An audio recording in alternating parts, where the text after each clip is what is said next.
I've just got back from another little road trip to Milton Keynes. Traffic was much better this time, incidentally. I went to pick up my latest piece of equipment from Hammer, and here it is. What a beaut. So it's still on the original pallet, and the pallet's on some wheels. I screwed some wheels onto the bottom of it when I took it out the van, just to make it easier to bring in around the back and into the workshop. So I need to get it off the pallet and onto the base. Then the machine comes with its own base, and here it is. Good, solid, sturdy pieces of metal, but it's just a metal box, a sealed, closed metal box. So there's no access to the space underneath. And as you know, every bit of space in a home workshop is critically important. So I'm not going to use this, but I'm going to make a plywood base on wheels. So here's the design. Top and baseboard are full size. Vertical panels are going to sit on top of the baseboard, so that all the pressure from the weight of the unit will naturally keep the joints together. I've got 6 wheels to go underneath, and they're going to go at the 4 corners and directly under that middle support. And then you can just make out the 2 backboards in the back of the picture. They're going to be full size, so they'll stop any racking motion. So I've popped all the sizes into Cut List Optimiser, and it's worked out the optimum placement for all of my panels. So I'll rough cut them all to size with the rail saw, and then finalise the sizes on the sliding table saw. Let's have at it then.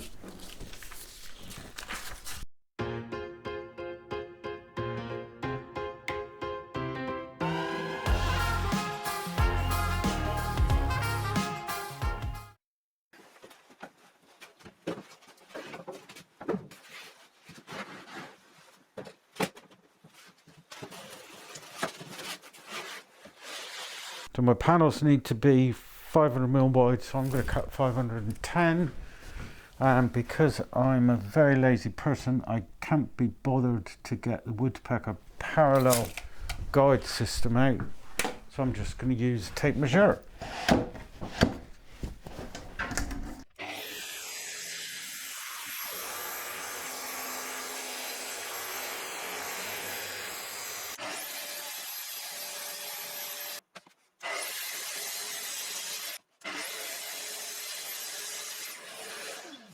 So now I've got all my pieces cut to rough size. I can cut them exactly to size here at the table saw. I'll start with the top and the bottom. I'll clean up one edge, then I can set my fence, flip them and cut them both to exactly the same size.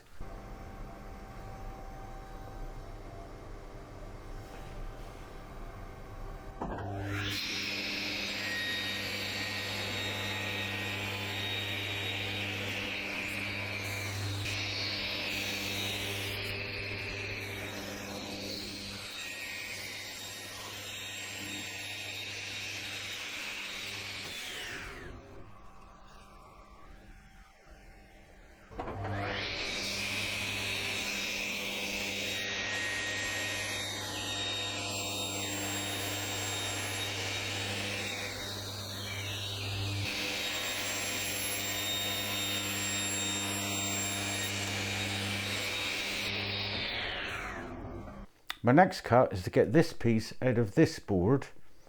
That's my clean cut from my rail saw, so I'll trim that side first, and then I'm going to trim this side of this board.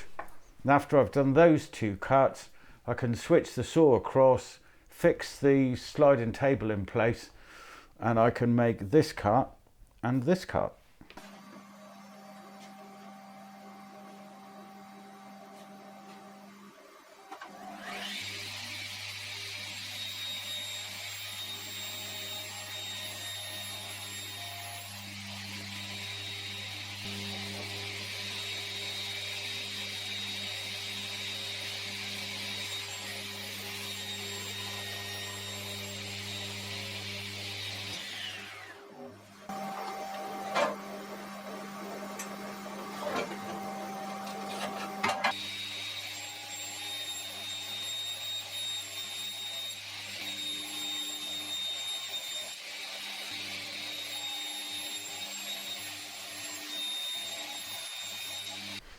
So my last cut is to rip everything down to 500mm,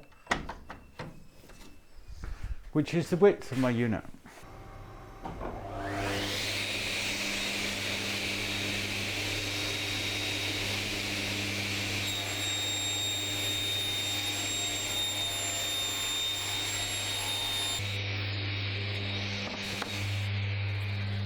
With all my panels now cut to size, it's time to move on to the joinery method. I'm going to use biscuits to help with the strengthen the joint, but also to help me with alignment. I want to make sure my end panels are right at the end of my baseboard and that my middle panel's dead center. And the biscuits will help me to do that. I have a Domino machine, so I'll be using that as my biscuit cutter, biscuit jointer. My panels are 500mm wide, and I really want to put my biscuits equally spaced right along. I'd like one right at the edge, so I'm going to come in 50mm from each end.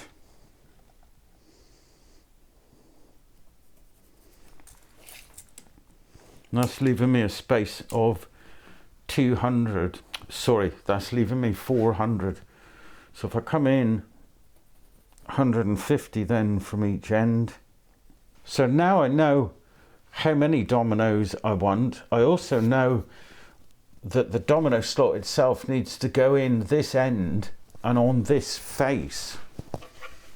And the important thing is that I get these two pieces aligned.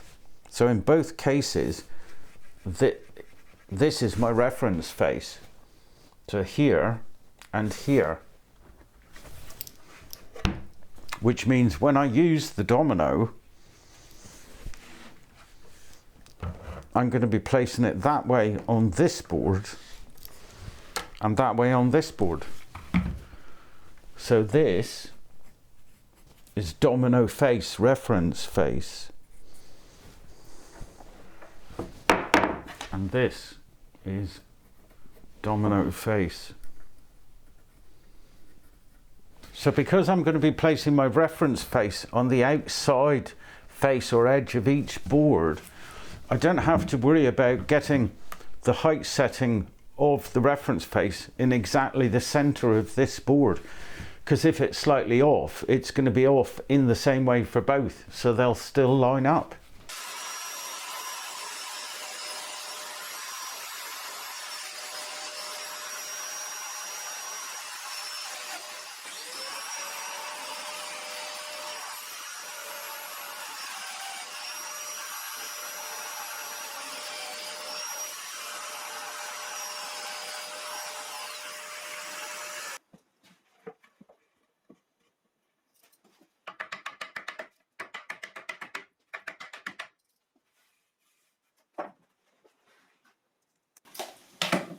That's perfect, as expected.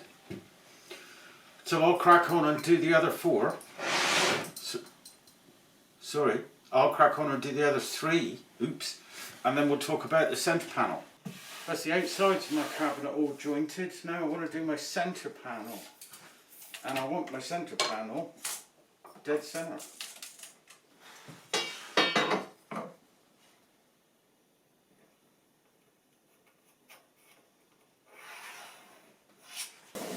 I'll take this apart, transfer that mark to the other side, and then I can look at lining up the domino for the last set of cuts.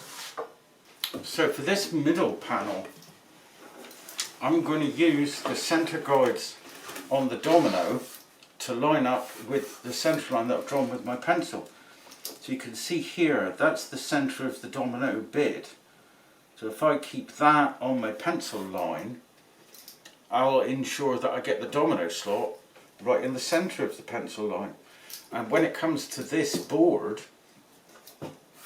I can do exactly the same thing. So the back is this side, and if this board sits this way, the back is this side. So if I lay the back flat on my board and lay my domino flat on my board, simples.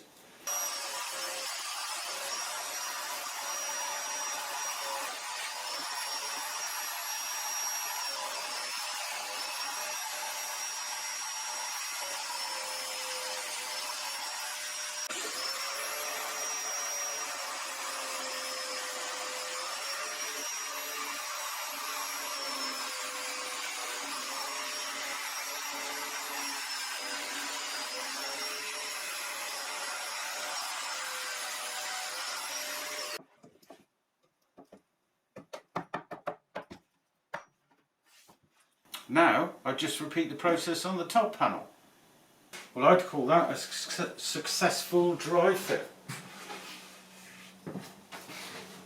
And we're nice and square. So I'm happy to move to glue up. I always put the dominoes in the panel, the long end, if you like, with that being the shortest amount of timber at the back end of the dowel. I make sure they're fully seated in this part, so I don't stand the chance of breaking through the outside edge of the ply. I get a nice squidge of glue into the dowel hole. So I know it's coated on the face and sides of the dowel, domino, biscuit, interchangeable words. Give them a good coat of glue.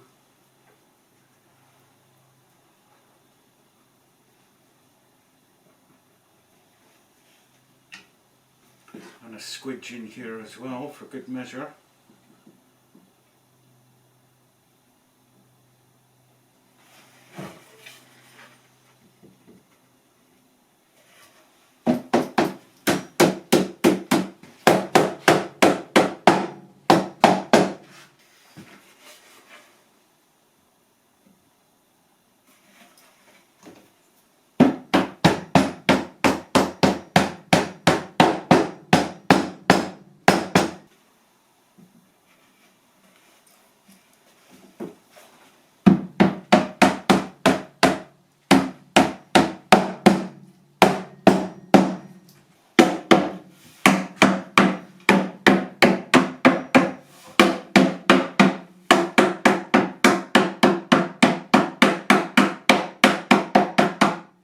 So it racked a little during the glue up, which is why I've put this on diagonally just to pull it back into square. And now it's beautiful again. So I'm going to wait for the glue to firm up a little, then I'll scrape off the glue on the insides. And I'll see you after lunch. My glue's gone off. I'm obviously out the clamps.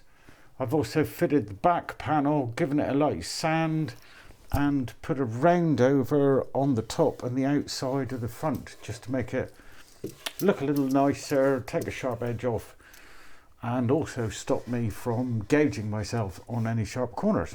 So now I'm on to the wheels. I've got the wheels located under each of the vertical columns, so I've got maximum support.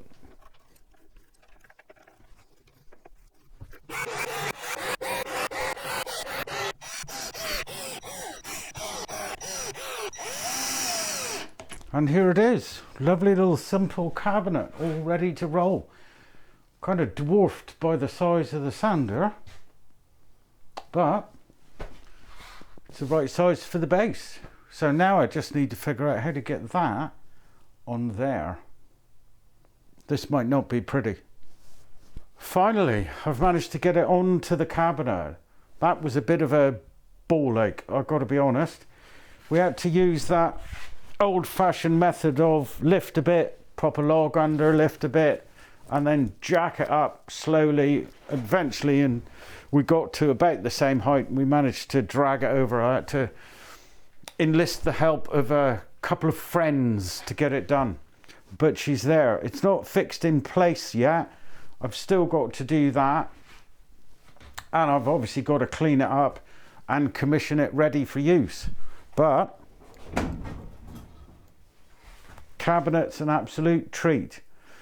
I've no idea at the moment whether I'm going to put drawers in it or doors on the front. I'm kind of inclined toward doors on the front, but I want to get it in place and get a feel for it and what I'm going to end up storing in there before I commit to either one of those two. Anyway, that brings this video to a close. I'll do the commissioning and the here's my new sander in a separate video. Thanks very much for watching, and see you next time. Ta-ra!